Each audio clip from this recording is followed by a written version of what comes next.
Assalamualaikum warahmatullahi wabarakatuh. Beri kami motivasi dalam situasi pandemi ini. Suami tidak bisa bekerja, yang hanya kuli bangunan sana sini. Proyek ditutup dan kami tidak ada pemasukan sama sekali karena mengandalkan gaji harian. Jazakumullah khairan. Cobaan dari Allah Subhanahu wa taala. Ini cobaan. Dan bukan cuma Anda, tapi semua orang diuji. Lalu bagaimana cara kita melewati cobaan, teman-teman sekalian? Saya coba berikan beberapa kiat. Yang pertama, Anda yakin kulla yusibana illa ma kataballahu lana. Allah mengatakan dalam Al-Quran, ya, katakanlah kami tidak akan ditimpa kecuali dengan apa yang sudah Allah catatkan buat kami. Memang Allah takdirkan ada di detik ini, di waktu ini sedang ada cobaan seperti itu. Tetapi ini harus dikemas dengan ayat yang lain, yaitu inna ma'al usri yusra. Ya. Fa inna ma'al usri yusra. Sungguhnya di setiap kesulitan akan ada kemudahan, di setiap kesulitan pasti ada kemudahan. Jadi saya yakin Anda masih banyak memiliki kemudahan. Seperti misalnya Anda masih bisa bernafas, masih bisa melihat, masih bisa mendengar gitu kan. Dan Allahu a'lam, mungkin Anda juga sampai hari ini 8 hari Ramadan Anda masih bisa ya, hidup, puasa, makan dan seterusnya. Tapi mungkin kekurangan. Karena pendapatan yang biasa rutin datang, ini sudah nggak ada. Mungkin juga Allah Subhanahu wa ta'ala menggerakkan beberapa hamba-hambanya yang memenuhi kebutuhan Anda. Teman-teman, coba bergantung kepada Allah Sang Pencipta. Dan jangan ragu tentang masalah itu. Bergantung kepada Allah Subhanahu wa ta'ala. Saya ingin berbagi sebuah kisah. Menukil sebuah kisah seseorang yang sangat susah hidupnya. Dari orang-orang kisah klasik dulu tentunya. Dia sangat susah sekali hidupnya. Dan saking susahnya sampai dia bilang, dia ceritakan dirinya, saya cuma hidup dari pendapatan harian saya. Dia bilang satu waktu saya keluar ingin mencari rezeki. Pada hari itu betul-betul tidak ada sumber rezeki. Kenapa yang saya dapat hari itu itu yang dipakai makan gitu. Dia bilang saya sudah keliling sana sini tidak ada makanan. Dan sampai saya tidak pulang ke rumah sampai di awal malam selepas Isya lebih. Istri sama anak saya sudah menunggu. Kemudian saya pun pulang ke rumah. Begitu pulang ke rumah, dibuka pintu, disambutlah oleh anak dan istri dengan harapan selain menemui saya juga mereka berharap bisa ada makanan dan minuman seperti biasa. Tapi karena istri saya melihat di tangan saya tidak ada sama sekali bekal apa-apa, maka saya pun duduk, kemudian diberikan air putih, lalu dia bertanya, apa hari ini nggak ada bekal makanan? Lalu saya menjawab, sama sekali saya nggak temukan pekerjaan. Saya tidak tahu harus mencari di mana lagi. Lalu kata istrinya, lalu apakah kita harus tidur dalam kondisi kelaparan? Saya sama anak-anak betul-betul belum makan sama sekali dari pagi gitu. Maka kata dia, baik, saya istirahat sejenak, baru saya akan keluar cari rezeki lagi. Mudah-mudahan malam ini Allah berikan kepada kita. Kata istrinya, baiklah kalau gitu. Subhanallah, tanpa mengenal letih, laki-laki yang soleh ini dia keluar dari rumahnya. Dan waktu dia keluar, sudah masuk, kalau kita sekarang jam 12 malam. Zaman dulu, belum ada lampu kayak kita sekarang. Mungkin di jam 10 malam aja kalau kita sekarang itu sudah, zaman dulu orang sudah tidur semua. Gelap. Maka dia pun jalan, dia tidak tahu mau kemana sambil dia berdoa kepada Allah SWT. Ya Allah, kemana langkah kakiku ini? Aku sendiri belum makan seharian, anak istriku juga belum makan. Berikanlah kami rezeki. Sambil berjalan, dia bilang mata saya tiba-tiba melihat sebuah masjid. Di sekitar rumahnya, tidak jauh dari rumahnya. Gelap. Nggak ada lampu kan, zaman dulu belum ada lampu, orang pakai sumbu, pakai minyak, dinyalakan, kemudian baru terang, itu pun sangat kecil penerangannya sebagaimana kita tahu kalau pakai sumbu. Maka dia coba nyalakan api, menyala, kemudian dia wudu, dia sholat, dia tidak tahu harus buat apa lagi. Mulai ada sholat, habis sholat dia berdoa kepada Allah Subhanahu wa ta'ala supaya dimudahkan, dikasih rezeki, dikasih segala macam, dan dikeluarkan dari masalah kemiskinan ini. Setelah itu, subhanallah terjadi pada malam itu, penguasa di wilayah itu, kalau kita bisa bahasakan rajanya, gelisah nggak bisa tidur. Dan seperti orang ketakutan akan meninggal dunia. Hatinya terdorong untuk bersedekah. Maka dia mengambil beberapa kantong isinya emas. Ya. Lalu dibawa sama dia, dan dia bilang, ya Allah, hatiku sangat gelisah, aku takut meninggal sementara aku masih belum memiliki bekal yang cukup bertemu denganmu. Maka izinkanlah hambamu ini bersedekah di jalanmu. Dia bawa berapa banyak karung yang dia bisa bawa, karung-karung kecil, bungkusan emas semuanya. Dia naik kuda dan dia mengatakan, ya Allah, dan aku minta petunjuk kepadamu. Aku tidak akan memegang tali kekangan kudaku ini, aku biarkan jalan. Raja tidak minta dikawal oleh siapapun. Tergerak hatinya begitu. Subhanallah dia jalan. Jalan. Subhanallah ya, Maha Suci Allah, kisah nyata ini menjelaskan. Kudanya berhenti di masjid yang ada orang soleh tadi yang susah itu. Dia juga heran. Kudanya masuk di halaman masjid, diam di situ. Dia turun. Apa ini rahasianya? Kenapa Allah datangkan ke masjid ini? Dia bilang, saya masuk ke masjid gelap. Cuma ada satu saja sumbu lampu, ya, sumbu lilin. Kemudian saya mendengar seperti ada orang suara, ya, orang yang berbicara. Saya coba mendekati suara itu, ternyata orang yang sedang berdoa. Nah tadi orang yang miskin itu berdoa. Ya Allah, mudahkanlah rezeki, saya sudah seharian tidak makan sama anak istri saya. Berikan kami rezeki, saya tidak tahu harus kemana lagi. Saya mohon kepadamu. Dia merengek-rengek sama Allah. Raja ini dengar, maka raja itu menegur si orang tadi miskin ini. Setelah salam, dijawab salam, dia mengatakan, si raja ini bilang, saya dengar tadi keluhanmu kepada Allah Subhanahu wa ta'ala.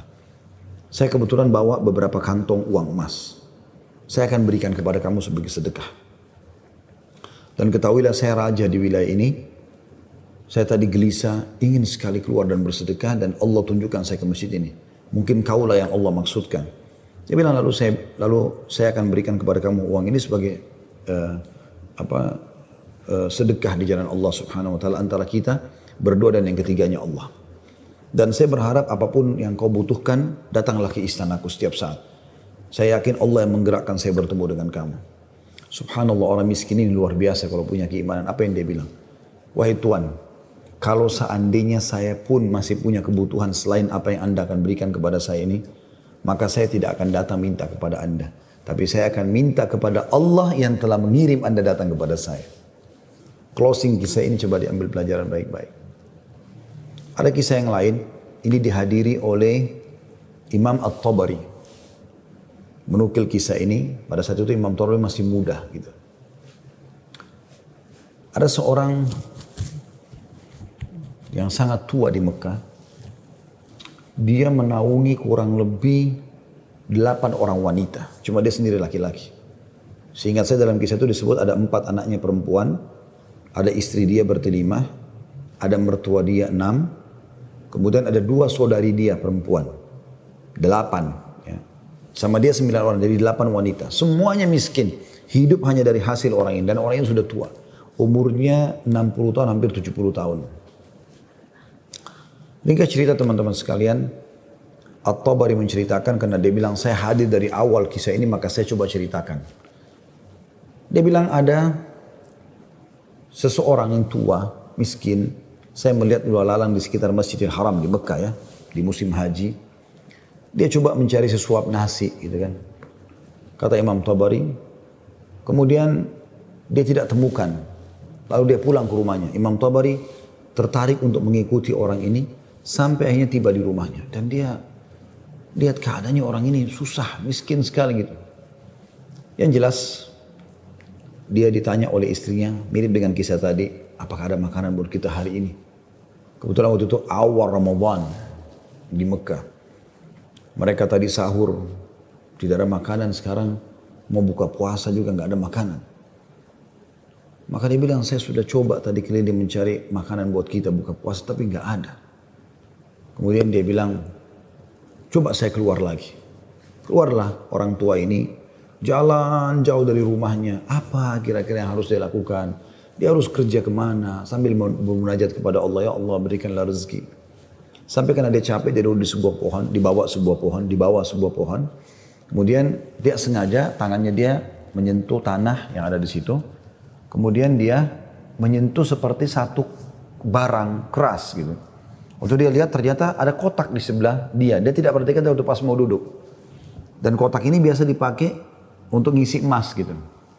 Maka dibukalah sama dia kotak tersebut. Ternyata betul ada emas dalam. Banyak sekali. Kalau saya tidak salah waktu itu 1000 keping emas ya. Maka dia pun melihat membuka. Ini harta yang luar biasa. Di siang hari nggak ada orang di bawah pohon. Gitu kan. Dia lihat kiri kanan, tidak ada pemukiman masyarakat, di pinggiran sekali, gitu kan. Maka diambil sama dia, dibungkus dengan rapi pada saat itu dengan kainnya, Dan dia sempat berpikir, terlintas di benaknya, syaitan menggoda, gitu kan. Kau orang miskin, kalaupun kau tidak mau mengambil semua, ambillah minimal 1 batang emas atau 1 koin dinar emas, ya, yang kau bisa infakkan untuk buka puasa keluargamu. Tapi dia melawan sambil dia mengatakan, tidak bisa, ini bukan hak saya. Kalaupun ini luqata ini seperti harta yang harta yang ditemukan. Kan itu syaratnya harus teman-teman sekalian diiklankan selama setahun ya. Selama setahun Anda iklankan, kalau sudah setahun baru bisa mungkin jadi hak milik Anda. Ya. Yang jelas teman-teman sekalian, dia pulang ke rumahnya, lalu kemudian dia rencana tidak mau sampaikan kepada istrinya.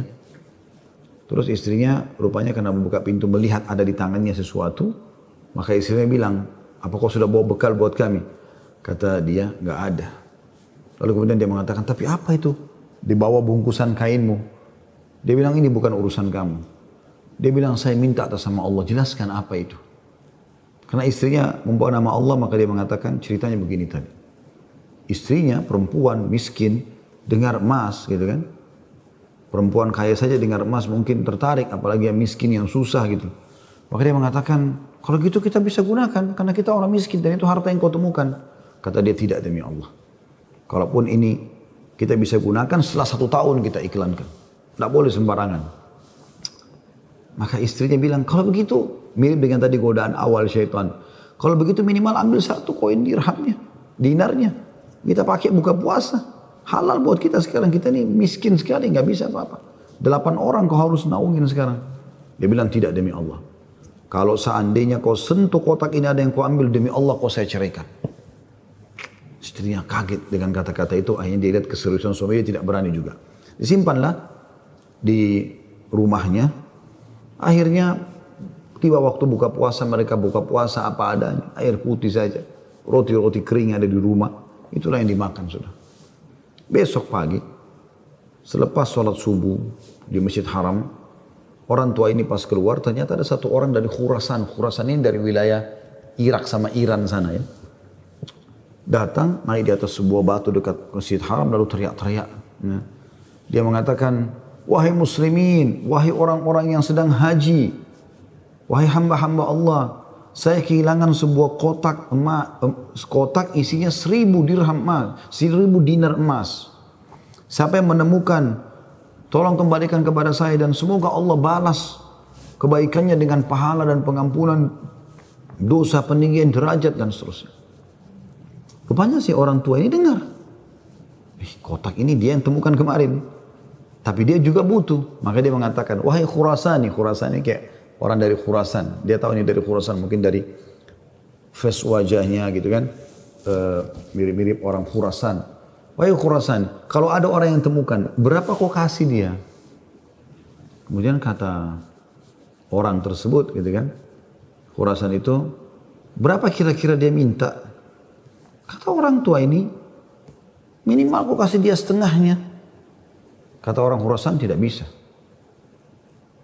Kalau begitu, kasihlah berapa yang kau mau. Mungkin 1/10-nya. 10% maksudnya. Kata orang Khurasan, tidak bisa. Dia kembalikan karena Allah dan saya doakan supaya dapat pahala di sisi Allah. Dia miskin. Ini hari kedua Ramadan. Sahur dan buka puasa kemarin pas-pasan cuma dengan roti kering dengan air putih. Sudah tua, umurnya hampir 70 tahun. Mau kerja di mana? Di rumahnya sudah ada emas yang begitu banyak. Godaannya luar biasa. Ya. Ini teman-teman mohon maaf agak panjang saya sampaikan dan saya jawab pertanyaan ini karena saya melihat memang ini permasalahan yang dihadapin sekarang ya. Dan butuh jawaban secara keimanan. Apalagi tadi penanya tadi minta semacam motivasi apa yang bisa disampaikan. Jadi saya harus menyampaikan kisah ini. Mudah-mudahan teman-teman yang sedang menghadapi PHK, lagi susah kayak tadi ibu ini berkeluh kesah, suaminya hanya kuli bangunan, sekarang lagi berhenti dan segala macam. Insya Allah diberikan jalan keluar. Baik, kita kembali ke kisah tadi teman-teman sekalian. Maka orang ini pulang ke rumahnya lalu dia mengatakan, wahai istriku, aku sudah temukan pemilik emas ini. Kata istrinya, alhamdulillah kalau begitu. Bagaimana perkembangan? Tapi saya minta sama dia supaya dia bayar sesuatu. Terus negosiasi dia tanya mau berapa, saya bilang sekitar setengahnya, dia nolak, ya sepertiganya menolak, seperempatnya menolak, sampai saya terakhir tekankan sepersepuluhnya saja, dia juga nggak mau. Dia hanya mau doakan saja. Kata istrinya, coba kau kembali ke dia, siapa tahu dia masih mau negosiasi. Ya kan? Dia bilang baiklah. Dia kembali lagi, ketemu lagi sama orang tadi, gitu kan, di hari yang ketiga sekarang. Maka orang itu sama orang Khurasan naik ke atas batu yang sama dekat Masjid Haram. Wahai muslimin, wahai orang-orang yang haji, wahai hamba-hamba Allah. Ada nggak menemukan peti saya isinya 1.000 dinar emas, gitu kan. Semoga Allah berikan dia kedudukan, Allah ampuni dosanya, angkat derajatnya dan seterusnya, didoakan gitu. Datang lagi orang tua ini mengatakan, wahai Khurasan, saya sudah bilang sama kau kemarin, berilah upah. Mungkin kalau kau tawarkan upah, orangnya mau mengembalikan penemunya. Kata dia, berapa paman saya kasih? Dia bilang, saya bilang kemarin 1/10. Orang sana mengatakan, enggak, saya enggak mau. Kalau begitu, berikan dia 1 saja. 1%, 1 saja. Ya, dinar itu, yang dia bisa pakai setengahnya, dia sedekahkan untuk beri makan orang-orang susah di sekitar haram. Setengahnya lagi dia pakai buat kebutuhan keluarganya. Orang Khurasan ini diam lalu mengatakan, tidak demi Allah. Jadi luar biasa, dia nggak mau kasih. Pokoknya dia kembalikan utuh, ya, atau nggak usah. Dan dia berharap pahala di sisi Allah. Kalau dia minta bayaran, saya nggak mau. Orang ini kembali lagi ke rumahnya, bilang lagi sama istrinya, orang ini betul-betul tidak mau. 1 koin dinar, 1 dinar pun dia nggak mau kasih. Kata istrinya, lalu bagaimana? Kata dia, saya akan berazam sudah mau kembalikan. Semoga Allah menyelesaikan permasalahan kita. Kata Imam Tabari yang menceritakan kisah ini, dia betul-betul hadiri kisah ini. Dia tahu ini jalan ceritanya dan dia menceritakan. Lalu orang ini kembali lagi, ternyata di hari selanjutnya masih sama lagi kejadiannya. Terus kemudian kata orang tua ini, karena sudah 3 hari berturut-turut, dia mengatakan, wahai Khurasan, kau mau petimu? Saya tahu di mana petimu itu. Kata dia, ya baiklah, saya akan ikut. Ikutlah dia. Kata Imam Tabari, saya ikut ke rumahnya orang tua ini. Jalan. Pada saat tiba di satu rumah, ada rumah yang terbuat dindingnya dari tanah liat. Sama sekali tidak kelihatan ada layak untuk ditinggal. Tapi hanya sekedar tanah liat, mungkin kalau ada angin kencang bisa rubuh. Atapnya ditutup hanya dengan kain-kain sobek. Ya. Pintunya pun diangkat untuk dibuka gitu. Kemudian dia masuk dan dia persilahkan masuk. Saya pun izin. Saya mengatakan, maaf paman, bisa nggak saya ikut masuk? Karena dari awal saya lihat kisah ini. Maka dia mengatakan, masuklah. Dia bilang, waktu kami masuk, rumah itu nggak ada sama sekali karpetnya.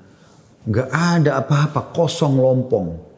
Cuma ada semacam sekat dan seakan-akan di belakang sekat itu ada wanita-wanita tua yang kelihatan dari penampilan mereka juga itu susah, bajunya pas-pasan gitu.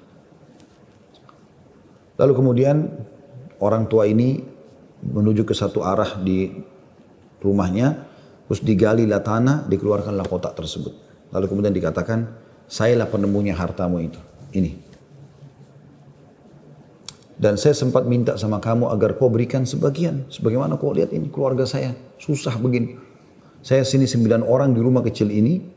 Saya sendiri laki-laki dan umur saya sudah hampir 70 tahun. Sementara ini istri saya ada di sini juga sudah tua. Ada mertua saya, ada 2 saudari saya, ada 4 anak saya. Mereka semua miskin. Gitu kan. Maka orang Khurasan itu mengatakan, dia buka, dia periksa, ternyata masih utuh 1.000. Dia mengatakan, tidak. Saya tidak akan memberikan apa-apa. Lalu kemudian dia angkat, lalu dia keluar. Saya cuma bisa doakan kamu kebaikan. Waktu dia keluar, kata Imam Tabari, semua perempuan-perempuan tadi yang tua-tua ini ada, yang memang bajunya rusuh. Seperti orang yang menggigit jari dan kaget ada orang diberikan kembali 1.000 dinar, tidak dibayar sedikit pun. Dan tokoh kita ini luar biasa, dia hanya mengatakan, innalillahi wa inna ilaihi raji'un. Dah, kalimat istirja, ini musibah. Ya, sudah menemukan apa dan dia betul-betul jujur, dia jaga, dia enggak ambil karena takut kepada Allah SWT. Dia bilang sementara itu, kata Imam Tabari bilang, saya tidak tahu mau bilang apa. Saya pun menundukkan kepala, serba salah karena waktu itu Imam Tabari masih muda dan belum punya apa-apa gitu. Dia juga mau bantu apa gitu. Dia bilang, tiba-tiba ada yang ketuk pintu. Lalu pemilik rumah ini buka, ternyata orang Khurasan tadi kembali lagi. Kata dia, ada apa wahai Khurasani? Ya, istilahkan Khurasani maksudnya nisbat kepada negeri Khurasan itu ya. Kata orang Khurasan itu, bisa saya masuk? Kata dia, baik silahkan masuk. Masuklah dia. Kemudian dia mengatakan begini ceritanya. Saya ini punya seorang ayah yang meninggalkan 3 peti emas seperti ini. Masing-masing isinya 1000 dinar emas. 1000 dinar emas. Saat ayah saya waktu meninggal, dia mengatakan, 1 dinar emas kamu bagikan sebagai warisan. 1 dinar emas, 1 kotak maksudnya, bukan 1 dinar ya, maksudnya 1 kotak, berarti 1000 dinar emas kau bagikan sebagai warisan. Itu sudah banyak sekali. 1 kotak 1000 dinar emas lagi kamu gunakan untuk pergi haji kalau aku meninggal. Dan 1 kotak dinar emas lagi, sepertiga hartanya maksudnya, itu kau berikan kepada 1 orang yang sangat miskin dan susah. Saya ingin supaya mereka jadi baik kehidupannya. Maka dia bilang orang Khurasan ini, itulah sebabnya wahai paman, saya tidak mau memberikan Anda 1 dirham, 1 dinar pun. Karena ini amanah orang tua saya. Tapi demi Allah, setelah saya keluar dari sini, saya tadinya memang mau menguji, mau melihat apakah Anda betul-betul susah atau tidak. Ternyata sudah saya lihat tempat Anda dan saya keluar, Anda pun tidak marah, tidak apa. Maka saya melihat Anda orang yang paling layak untuk menerima. Maka ambillah ini semua sedekah atas nama ayahku. Kata Imam Tabari, tiba-tiba orang itu taruh, kemudian dia lari, pergi. Saya berusaha mengejarnya, ingin mengucapkan terima kasih bersama pemilik rumah, kami sudah tidak bisa melihatnya, dia sudah hilang orang itu. Kemudian saya pun dipanggil kembali oleh pemilik rumah, duduk, kemudian dibukalah pada saat itu kotak itu, lalu mulai dia panggil ke-8 wanita yang ada di rumahnya itu. Kata Imam Tabari, demi Allah dia mulai membagi kepada kami rata. Semua, satu-satu perempuan dikasih 1, dilempar. Dan diduduk seperti orang yang, duduk bersila. Jadi kain baju itu, ya habis itu biasa yang kita tahu kalau kita bersila, bisa ditaruh sesuatu ya. Maka mulai dia melempar dinar-dinar emas itu satu persatu. Kata Imam Tabari, ke dia juga 1, lalu dilempar ke saya juga 1. Karena jumlah kami 10, karena kan tadi mereka 9, orang ini sama 8 orang wanita sama Imam Tabari itu 10. Maka kami masing-masing mendapatkan ya 100 dinar. Kan 1000 kan? 100 dinar. 100 dinar banyak sekali udah. Gitu kan jumlahnya. Setelah selesai, lalu dia mengatakan kepada istrinya, wahai istriku, bukankah ini lebih baik setelah kita sabar sedikit, Allah menjadikan semua jadi milik kita, daripada kemarin kamu ambil 1 dinar tapi haram. Kemudian dia balik kepada saya, kata Imam Tabari, dan dia mengatakan, demi Allah, baju ini yang saya pakai, dia bilang, hanya ini baju yang utuh di rumah kami. Sebagaimana kau lihat baju-baju ini semua yang dipakai oleh keluargaku, tidak ada yang layak dipakai sholat. Jadi kalau waktu sholat tiba, saya sholat dulu, kemudian saya sembunyi di satu tempat, baju ini saya buka, dipakai oleh istri saya, dipakai sholat. Habis itu dibuka, dipakai sholat oleh mertua saya, dibuka, dipakai sholat oleh saudari saya, oleh anak saya. 1 baju. Kata Imam Tabari, saya berterima kasih padanya, kemudian saya pergi. Saya menemukan harta itu sangat berkah dalam hidup saya, dia bilang. Dan saya pada saat itu ingin berterima kasih, saya ingin membeli sesuatu yang bisa dipakai buka puasa, maksudnya datang ke tempatnya dia. Saya temukan ternyata perempuan-perempuan yang tadinya mereka bajunya kumuh, sudah berganti baju, mereka bawa makanan-makanan, mereka buka puasa dengan light. Kemudian saya pulang, dia bilang, kata Imam Tabari. Beberapa tahun kemudian saya datang lagi ke Mekah, saya datang ke alamat yang sama, rumah itu sudah tidak ada, saya cari tahu ternyata orang tua ini sudah meninggal, dan saya temukan anak-anaknya yang perempuan 4 itu semua menikah dengan tokoh-tokoh masyarakat Mekah, orang-orang kaya, dan keluarga mereka menjadi orang yang mampu semuanya. Butuh kesabaran akhi dan ukhti. Yakinlah, Allah tidak akan membuat kita susah. Allah tidak ingin itu. Tapi cobaan lagi datang, apalagi bukan kepada Anda sendiri. Selanjutnya juga saya sarankan sunnah Nabi SAW, kalau kita sedang diberikan cobaan, lihat orang yang di atas kita. Lihat orang yang lebih susah. Kalau kita pincang, na'udzubillah, puntung kakinya 1, lihat orang yang puntung kakinya dua. Puntung kakinya dua, lihat orang yang juga puntung tangannya. Puntung kaki dan tangannya, lihat orang yang buta. Selalu orang yang lebih susah. Sehingga kita selalu tahu nikmat Allah begitu besar kepada kita.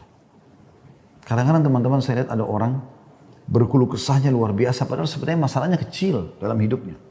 Masalahnya masih bisa dia laluin, tapi dia besar-besarkan masalah itu. Sehingga akhirnya dia tidak bisa melalui cobaan dengan baik.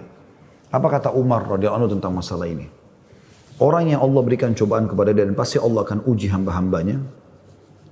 Sebagaimana Allah jelaskan dalam surah Al-Baqarah, ya, ayat 155 ya. A'udzubillahi minasyaitonirrajim. Walanabluwannakum bisyai'in minal khauf. Kami pasti akan menguji kalian dengan sedikit takut.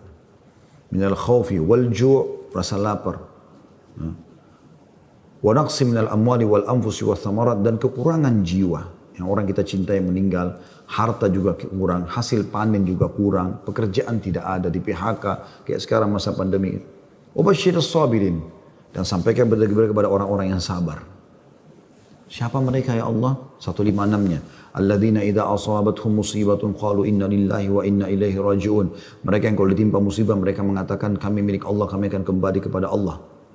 Lalu Allah bilang apa? Ulaika, mereka-mereka lah. Alaihim salawatu min rabbihim wa rahmah. Mereka akan dapat ya jalan keluar dan rezeki dari Tuhan mereka. Wa ulaika humul muflihun, dan mereka adalah orang-orang yang beruntung, gitu kan?